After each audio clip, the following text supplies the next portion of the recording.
বিসমিল্লাহির রহমানির রহিম। সুপ্রিয় শিক্ষার্থী বন্ধুরা, আশা করি তোমরা ভালো আছো এবং পরিবারের সাথে বাড়িতে অবস্থান করছো। পাশাপাশি এই করোনার এই ভয়াবহ সময়ে তোমরা সকল স্বাস্থ্যবিধিগুলো মেনে চলছো।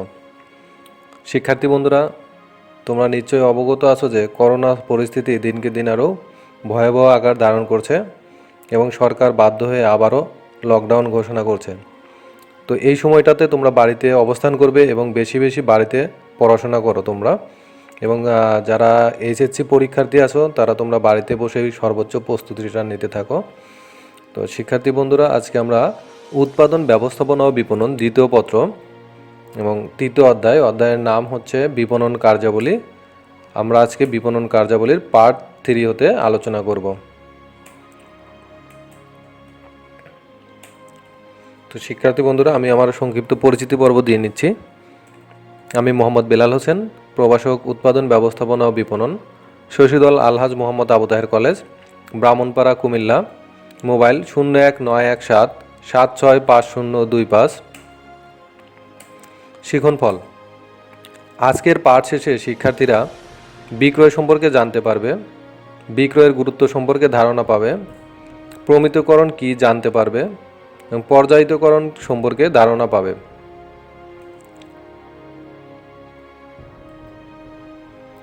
তো শিক্ষার্থী বন্ধুরা, চলো আমরা প্রথমে জেনে নেই বিক্রয় কি। আমরা যদি সহজভাবে বলি যে বিক্রয় হচ্ছে অর্থের বিনিময়ে বিক্রেতার কাছ থেকে ক্রেতার কাছে পণ্যের মালিকানা হস্তান্তর করা।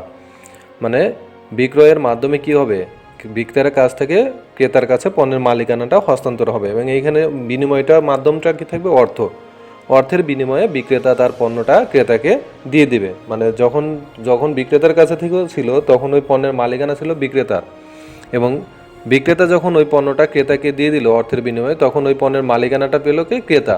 তো এখানে মূলত কি হলো, মালিকানার পরিবর্তন হলো। এখানে বলা হচ্ছে মালিকানাটা হস্তান্তর হলো।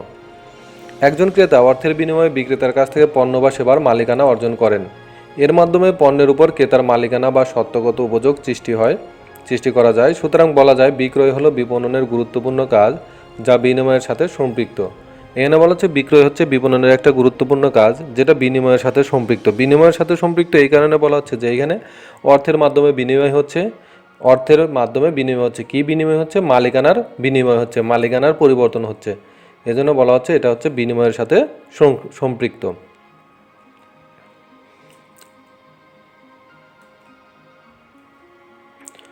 তো শিক্ষার্থী বন্ধুরা, বিপণনের গুরুত্ব, তো এখানে আসলে হবে বিক্রয়ের গুরুত্ব।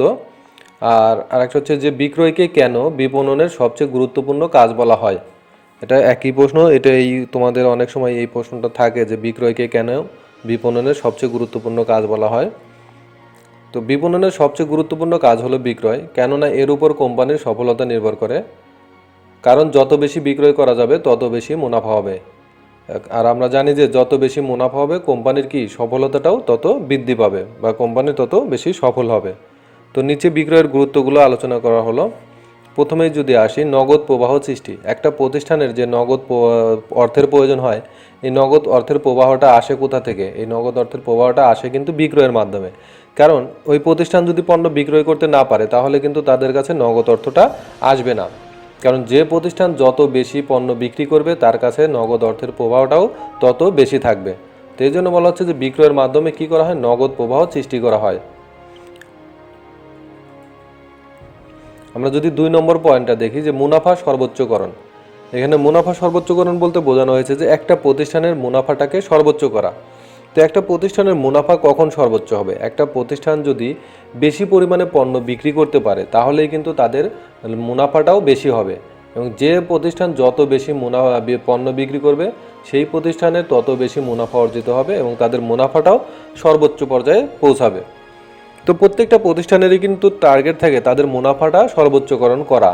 আর এই জন্য কি বিক্রয়ের কোনো বিকল্প নেই, বিক্রয় করতে পারলে তাদের মুনাফাটা সর্বোচ্চ হবে। আমরা 3 নম্বরটা পয়েন্টটা যদি দেখি যে প্রতিযোগিতা মোকাবেলা। এখন প্রতিযোগিতা মোকাবেলা, আমরা জানি যে একই পণ্য অনেক কোম্পানির থাকে। একটা পণ্য শুধুমাত্র একটা কোম্পানি কিন্তু বাজারজাতকরণ করে না, অনেক কোম্পানি ওই পণ্যটা বাজারজাতকরণ করে। তো এই পণ্যের যে অন্য যে কোম্পানিগুলো বাজারজাতকরণ করতেছে তারাই হচ্ছে প্রতিযোগী। তো এই প্রতিযোগীদের সাথে কীভাবে প্রতিযোগিতায় টিকে থাকতে হবে এই জন্য কী করতে হবে, বেশি পরিমাণে পণ্য বিক্রি করতে হবে। কারণ তুমি যদি বা ওই প্রতিষ্ঠান যদি বেশি পরিমাণে পণ্য বিক্রয় করে, তাহলেই কিন্তু সে বাজারের একটা বড় অংশ দখল করতে পারবে, এবং বাজারের একটা বড় অংশ দখল করতে পারলে প্রতিযোগীদের চাইতে তার বিক্রয়ের পরিমাণটাও বেশি হবে। তো যখন সে প্রতিযোগীদের চাইতে বিক্রয়ের পরিমাণটা তার বেশি হবে, তখন কিন্তু সে খুব সহজেই তাদের সাথে প্রতিযোগিতা মোকাবেলা করতে পারবে। বিনিয়োগ তুলে আনা, এখানে বিনিয়োগ তুলে আনা বলতে বোঝাচ্ছে যে একটা প্রতিষ্ঠান বা একটা উৎপাদনকারী যখন প্রথম তার অর্থ বিনিয়োগ করে একটা ব্যবসায়ে, তো বিনিয়োগের টাকাটা উঠে আসবে কিভাবে, বিনিয়োগের টাকাটা সে রিটার্ন পাবে কিভাবে। এটা সম্ভব হবে যে সে যে পণ্যটা তৈরি করছে সেই পণ্যটা যদি সে বিক্রয় করতে পারে, কারণ পণ্য বিক্রয়ের মাধ্যমেই কিন্তু তার বিনিয়োগের অর্থটা সে ফেরত পাবে। তো পণ্যের যদি বিক্রয় না হয় তাহলে কিন্তু তার বিনিয়োগকৃত অর্থ ফেরত আসবে না। এই জন্য বলা হচ্ছে বিনিয়োগটা তুলে আনার জন্য বিক্রয়টা খুব বেশি গুরুত্বপূর্ণ। আমরা যদি 5 নম্বরটা দেখি যে বাজার সম্প্রসারণ, এখানে বাজারটা সম্প্রসারণ বলতে বলা হয়েছে যে বাজারের বৃদ্ধি। মনে করো একটা কোম্পানি 1 লাখ একক পণ্য বিক্রি করে, এখন ওই কোম্পানি যদি তোমার তাদের বিক্রয়টা বৃদ্ধি করার মাধ্যমে 2 লাখ একক পণ্য বিক্রি করতে পারে, তাহলে কিন্তু তার বাজারটাও বৃদ্ধি পাবে, কারণ সে 2 লাখ জন লোকের কাছে বা 2 লাখ ভোক্তা তার ওই পণ্যের ক্রেতা। তাহলে এই যে পণ্যের বাজারটা সম্প্রসারণ হবে কিসের মাধ্যমে, বাজারটা সম্প্রসারণ হবে কিন্তু বিক্রয় বৃদ্ধির মাধ্যমে। এজন্য বিক্রয় বৃদ্ধির মাধ্যমেই বাজার সম্প্রসারণ করা যায়। এইখানে বাজার সম্প্রসারণ করতে কিন্তু এই হাট বাজার বড় করা এটা না, এটা বাজার সম্প্রসারণ। আমরা মার্কেটিংয়ে জানি যে বাজার হচ্ছে কোনো পণ্যের বর্তমান ক্রেতা এবং ভবিষ্যৎ ক্রেতার সমষ্টি। তার মানে মোট কথা কি, যদি ক্রেতার সংখ্যা আমরা বৃদ্ধি করতে পারি তাহলেই বাজারের পরিমাণটাও বৃদ্ধি পাবে বা বাজার সম্প্রসারণ হবে। আর ক্রেতার সংখ্যা বৃদ্ধি পাবে কীভাবে, বিক্রয় বৃদ্ধির মাধ্যমে। তো এই জন্য বলা হচ্ছে বিক্রয়টা হচ্ছে একটা প্রতিষ্ঠানের খুবই কিন্তু গুরুত্বপূর্ণ একটা বিষয়। তো আমরা পরবর্তীতে যেটা বাজারে প্রবেশ, একটা বাজারে প্রবেশ করতে হলে বিক্রয়ের কোনো বিকল্প নেই, কারণ একটা বাজারে তুমি যখন প্রবেশ করবে তো অবশ্যই তোমাকে ওই বাজারে পণ্যটা বিক্রি করতে হবে। পণ্য বিক্রি করতে না পারলে কিন্তু বাজারে প্রবেশ করা সম্ভব নয়। একটা নতুন একটা বাজার যেখানে তোমার পণ্যটা বিক্রি হয়নি কখনো, তাইলে কিন্তু ওই বাজারটা তুমি কখনোই টিকে বা ওই বাজারে প্রবেশ করতে পারবে না। অন্তত তুমি যদি ওই বাজারে 2টা পণ্য বিক্রি করতে পারো, তাহলে ওই 2টো পণ্য যারা ব্যবহার করবে তারা যদি সন্তুষ্ট হয়, তারা কিন্তু আবারও ওই পণ্যটা ওই বাজারে খোঁজ করবে। তো যখন তারা ওই বাজারে ওই পণ্যটা খোঁজ করবে, সে কিন্তু যখন পাবে না, সে কিন্তু 10টা দোকানে খোঁজ করবে। তাহলে কি হবে, ওই পণ্যের চাহিদাটা কিন্তু বৃদ্ধি পাবে এবং সে ওই উৎপাদনকারী সহজেই কিন্তু ওই বাজারে প্রবেশ করতে পারবে।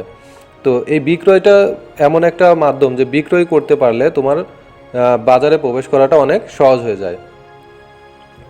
উৎপাদন ব্যয় কমানো, এখন বিক্রয় বৃদ্ধির সাথে উৎপাদন ব্যয় কমানোর সম্পর্কটা কোথায়, বলা হচ্ছে যে বিক্রয় যদি বেশি পরিমাণে করা যায়, যখন একটা প্রতিষ্ঠান অধিক পরিমাণে বিক্রয় করতে পারবে, তাহলে কি হবে, তার পণ্যর উৎপাদন, যে পরিমাণ পণ্য সে উৎপাদন করে তার চাইতে বেশি পরিমাণে পণ্য উৎপাদনের প্রয়োজন হবে।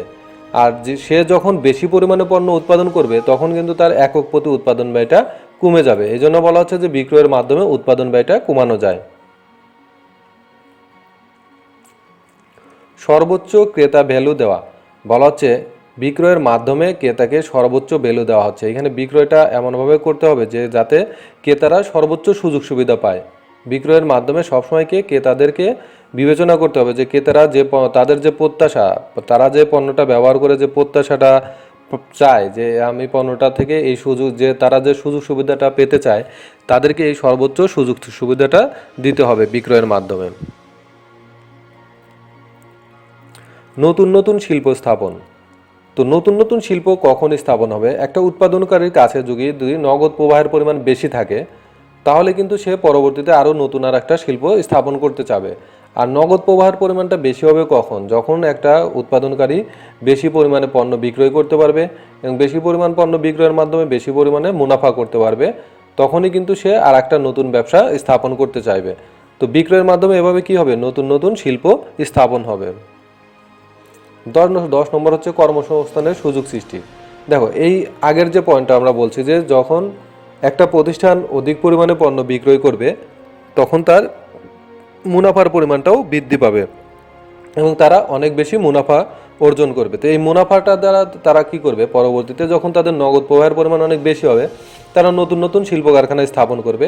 আর নতুন নতুন শিল্প কারখানা স্থাপনের ফলে কি হবে, নতুন নতুন কর্মসংস্থানের সুযোগ সৃষ্টি হবে। এমনকি তারা যে বাজার সম্প্রসারণ করতেছে, বিক্রয় বৃদ্ধির মাধ্যমে যে বাজার সম্প্রসারণ করতেছে, তখন ওই নতুন বাজারে কিন্তু তাদের আরও বিক্রয় কর্মী বা আরও অনেক কর্মীর প্রয়োজন হয়। তাহলে এভাবেও কিন্তু কর্মসংস্থানের সুযোগ সৃষ্টি হয়। তো এই বিষয়গুলো, এই সবগুলো বিষয় হচ্ছে কি, যে বিক্রয়ের গুরুত্ব। এই কারণগুলোর কারণে বিক্রয়টাকে বলা হয় যে বিপণনের সবচেয়ে গুরুত্বপূর্ণ কাজ। এবার আমরা যে বিষয়টা নিয়ে আলোচনা করব, প্রমিতকরণ বা মান নির্ধারণ। এটা তোমাদের জন্য খুব বেশি গুরুত্বপূর্ণ। প্রমিতকরণ এবং পর্যায়িতকরণ এই দুইটা তোমাদের জন্য খুব খুব গুরুত্বপূর্ণ, কারণ এটা তোমার তোমার প্রয়োগে অনুধাবনে তোমাদের এটা অনেক বেশি থাকে। এই বিশেষ করে পর্যায়িতকরণ এবং প্রমিতকরণ থেকে অনুধাবনমূলক প্রশ্নে তোমার অনেক প্রশ্নই থাকে। তো এটা একটু তোমরা মনোযোগ দিয়ে দেখো। প্রমিতকরণটা আসলে কি? ক্রেতা সাধারণের প্রয়োজন, পছন্দ অপছন্দ এবং রুচির ভিত্তিতে পণ্যের মানের সীমা নির্ধারণ করার পরিকল্পনাকে প্রমিতকরণ বা মান নির্ধারণ বলে।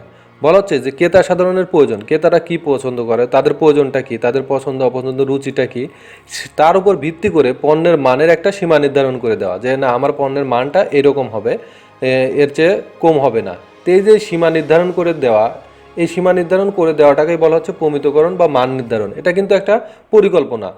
এই যে পরিকল্পনা, যে প্রমিতকরণটা হচ্ছে একটা পরিকল্পনা যে আমার পণ্যের কোয়ালিটিটা কেমন হবে। তো অন্যভাবে বলা যায় যে পণ্যের ওজন, স্বাদ, স্থায়িত্ব প্রভৃতি বৈশিষ্ট্য বা গুণাগুণের ভিত্তিতে পণ্যের মান বা সীমা নির্ধারণকে প্রমিতকরণ বলা হচ্ছে যে এখানে পণ্যের ওজন, স্বাদ, স্থায়িত্ব প্রভৃতি বৈশিষ্ট্য বা গুণাগুণের ভিত্তিতে পণ্যের সীমা নির্ধারণ করা যেতে পারে, এবং এটাকে বলা হচ্ছে প্রমিতকরণ। মনে করো একটা পণ্যের ওজন, কোম্পানি করলো যে না আমরা এই পণ্যটা আমরা 100 গ্রামের বেশি করব না। তো এটা হচ্ছে কি, তাদের ওজনের উপর একটা তারা সীমা নির্ধারণ করে দিল যে 100 গ্রামের বেশি তারা পণ্যটা তৈরি করবে না। তাহলে এটাই হচ্ছে একটা কি, মান নির্ধারণ করে দিল। এটা হচ্ছে প্রমিতকরণ।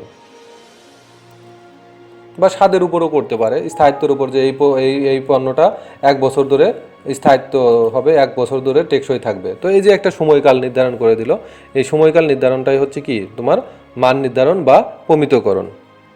উদাহরণ হিসেবে যদি আমরা বলি যে আমের প্রমিতকরণে এর রং, আকার, আয়তন, স্বাদ, পচনশীলতার স্তর প্রভৃতিকে প্রমিতকরণ বা মান নির্ধারণের ভিত্তি হিসেবে বিবেচনা করা হয়।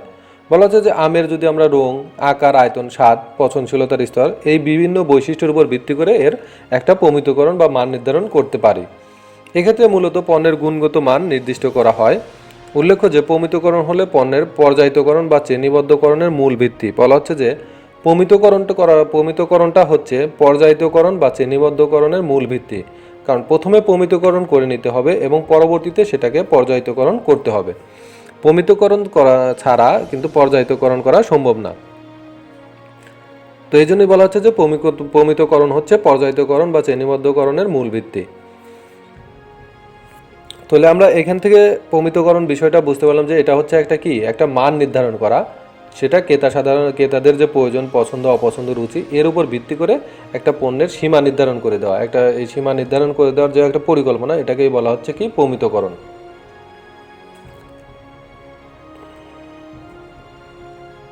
এবার আমরা দেখব যে পর্যায়িতকরণ বা শ্রেণীবদ্ধকরণ। প্রমিতকরণের মাধ্যমে যে মান নির্ধারণ করা হয় তার ভিত্তিতে পণ্যকে বিভিন্ন শ্রেণীতে ভাগ করাকে পর্যায়িতকরণ বা শ্রেণীবদ্ধকরণ বলে। বলা হচ্ছে যে প্রমিতকরণের মাধ্যমে, আমরা জানি প্রমিতকরণের মাধ্যমে কি করা হয়, পণ্যের একটা মান নির্ধারণ করা হয়। এখন প্রমিতকরণের মাধ্যমে যে মানটা নির্ধারণ করে দেওয়া হলো, তার উপর ভিত্তি করে পণ্যকে যদি আবার বিভিন্ন শ্রেণীতে ভাগ করি, তাহলে সেটাকে বলা হবে পর্যায়িতকরণ বা শ্রেণীবদ্ধকরণ।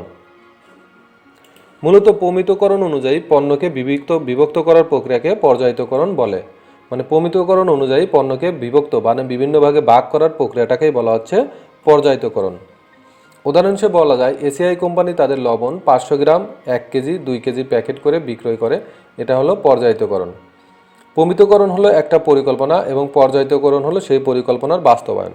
মনে করো এসিআই কোম্পানি তাদের ওজন অনুযায়ী একটা মান নির্ধারণ করে দিল যে তাদের সর্বোচ্চ মান ওজন হবে 2 কেজি। তো সর্বোচ্চ ওজন হবে 2 কেজি, এটা তারা একটা মান নির্ধারণ করে দিল, এবং তারা সর্বনিম্নও একটা মান নির্ধারণ করে দিল, সর্বনিম্ন হবে 500 গ্রাম। তো এই যে সর্বোচ্চ এবং সর্বনিম্ন একটা মান নির্ধারণ করে দিল, একটা পরিকল্পনা করে দিল। এখন এই পরিকল্পনাটা বাস্তবায়ন তারা কিভাবে করলো, তারা 3টা প্যাকেট করলো, একটা হচ্ছে 500 গ্রাম, একটা 1 কেজি, একটা 2 কেজি। তো এই যে 3টা প্যাকেটে বা 3টা ভাগে ভাগ করা, এটাই হলো পর্যায়িতকরণ। তাহলে তারা পরিকল্পনা করছিল যে তাদের লবণটা হবে 500 গ্রাম থেকে সর্বোচ্চ 2 কেজি, এটা হলো তাদের পরিকল্পনা। এবং সেই পরিকল্পনাটাকে তারা বাস্তবায়ন করলো হচ্ছে 3টা প্যাকেটের মাধ্যমে। এই জন্য বলা হয় যে প্রমিতকরণ হলো একটা পরিকল্পনা এবং পর্যায়িতকরণ হলো সেই পরিকল্পনাটার বাস্তবায়ন। তো শিক্ষার্থী বন্ধুরা, নিশ্চয়ই তোমরা এই প্রমিতকরণ এবং পর্যায়িতকরণের পার্থক্য বা দুইটার যে আলাদা কিছু বৈশিষ্ট্য আছে এই বিষয়টা তোমরা ক্লিয়ার হয়েছ। তো তোমরা বাসায় যে কাজটা করবে সেটা হচ্ছে যে বিক্রয় কি, বিপণনের সবচেয়ে গুরুত্বপূর্ণ কাজ হলো বিক্রয় ব্যাখ্যা করো, প্রমিতকরণ কি। আর এখানে একটা উদ্দীপক তোমাদের জন্য দেওয়া হয়েছে যে রমেশ পাবনা শহরের একজন মাছ ব্যবসায়ী। ইলিশের মৌসুমে রমেশ চাঁদপুর থেকে একসাথে অনেক পরিমাণ ইলিশ মাছ কেনেন। তার কেনা মাছ দোকানে এনে বিভিন্ন গ্রেডে বড়, মাঝারি ও ছোট আকারে ভাগ করে বিক্রি করেন। ফলে ভোক্তারা সহজেই পছন্দ মতো ইলিশ মাছ কিনতে পারেন। এভাবে পরেশ আর্থিকভাবে যথেষ্ট লাভবান হন। বিপণনের কোন কাজের কারণে পরেশের ইলিশ মাছ সহজে বিক্রি হয়ে যায়? এইখানে এই যে চাঁদপুর থেকে ইলিশ মাছটা নিয়ে আসা, চাঁদপুর থেকে ইলিশ মাছ নিয়ে আসা মানে কি, চাঁদপুরের ইলিশের একটা আলাদা বৈশিষ্ট্য আছে। তো এই যে বৈশিষ্ট্য অনুযায়ী একটা কিছু সংগ্রহ করা, এটা হচ্ছে কি প্রমিতকরণ। সে যে এই চাঁদপুর থেকে মাছটা নিয়ে আসলো, এটা হলো প্রমিতকরণ। আর এই মাছটাকে আনার পর যে সে বিভিন্ন সাইজে যে ভাগ করলো, বড়, মাঝারি, ছোট, এটা হচ্ছে কি, তোমরা নিশ্চয়ই বুঝতে পারছো, এটা হচ্ছে পর্যায়িতকরণ। তো তোমরা এই প্রশ্নগুলো বাসায় চেষ্টা করবে।